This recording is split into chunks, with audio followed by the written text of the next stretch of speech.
देश में अब हर साल 15 नवंबर को शहीद बिरसा मुंडा की जयंती पर जनजातीय गौरव दिवस का आयोजन किया जाएगा। भोपाल के जमहूरी मैदान में आयोजित जनजातीय गौरव दिवस कार्यक्रम में शामिल होने पहुंचे पीएम मोदी ने खुद इसका ऐलान किया। 3 साल बाद मध्य प्रदेश पहुंचे प्रधानमंत्री मोदी का आदिवासी कलाकारों ने पारंपरिक नृत्य के साथ जोरदार स्वागत किया। इस दौरान पीएम मोदी को झाबुआ से लाई गई आदिवासियों की पारंपरिक जैकेट और डिंडोरी से लाया गया आदिवासी साफा पहनाया गया। साथ ही धनुष कमान भी भेंट की गई।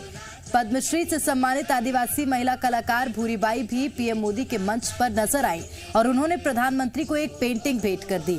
वहीं सीएम शिवराज सिंह चौहान ने रानी कमलामती की पति की प्रतिमा और अमृत माटी कलश से पीएम का सम्मान किया। जनजातीय गौरव दिवस के मौके पर पीएम मोदी ने सिकल सेल ऊर्जा साक्षरता मिशन समेत प्रदेश को 14 योजनाओं की सौगात दी। इसके अलावा पीएम ने आदिवासियों के लिए राशन आपके द्वार योजना की भी शुरुआत की। इस आयोजन और इस योजना के तहत आदिवासियों को राशन के लिए लाइन में नहीं लगना पड़ेगा, बल्कि अब राशन उनके द्वार पर पहुंचेगा।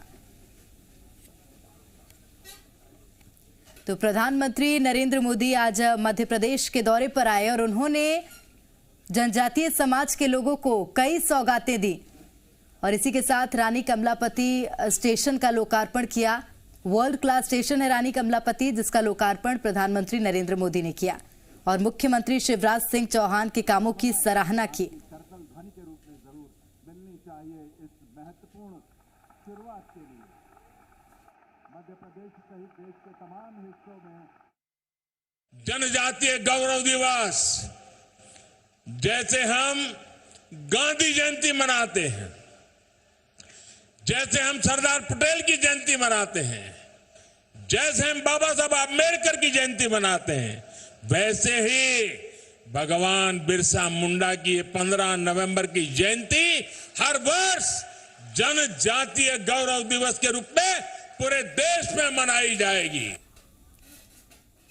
तो भोपाल के जमहूरी मैदान में जनजातीय गौरव दिवस कार्यक्रम को संबोधित करते हुए पीएम मोदी ने आत्मनिर्भर भारत के लिए जनजातीय भागीदारी को जरूरी बताया है। पीएम मोदी ने कहा कि आदिवासी जननायकों को देश भूल नहीं सकता, चाहे प्रभु श्री राम का युवराज से मर्यादा पुरुषोत्तम राम बनने का सफर हो या फिर आजादी की लड़ाई, दोनों में आदिवासियों का योगदान अहम रहा है। लेकिन पुरानी सरकारों ने आदिवासियों को सिर्फ वोट बैंक समझा और आदिवासियों की तकलीफ से उन्हें कोई सरोकार नहीं था।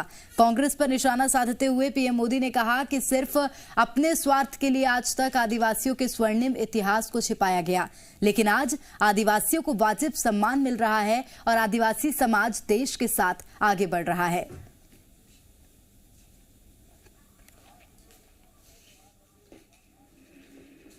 आजादी के बाद दशकों तक जिन्होंने देश में सरकार चलाई, उन्होंने अपनी स्वार्थ भरी राजनीति को ही प्राथमिकता दी।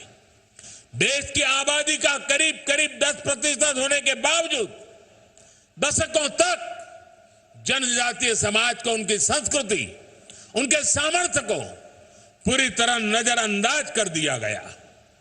आदिवासियों का दुख, उनकी तकलीफ, बच्चों की शिक्षा, आदिवासियों का स्वास्थ्य उन लोगों के लिए कोई मायने नहीं रखता था। आदिवासी समाज को उचित महत्व न देकर, प्राथमिकता न देकर पहले की सरकारों ने जो अपराध किया है, उस पर लगातार बोला जाना आवश्यक। भारत की सांस्कृतिक यात्रा में जनजातीय समाज का योगदान अटूट रहा है। आप ही बताइए, जनजातीय समाज के योगदान के बिना क्या प्रभु राम के जीवन में सफलताओं की कल्पना की जा सकती है? बिल्कुल नहीं। वनवासियों के साथ बिताए समय ने एक राजकुमार को मर्यादा पुरुषोत्तम राम बनाने में अहम योगदान दिया है।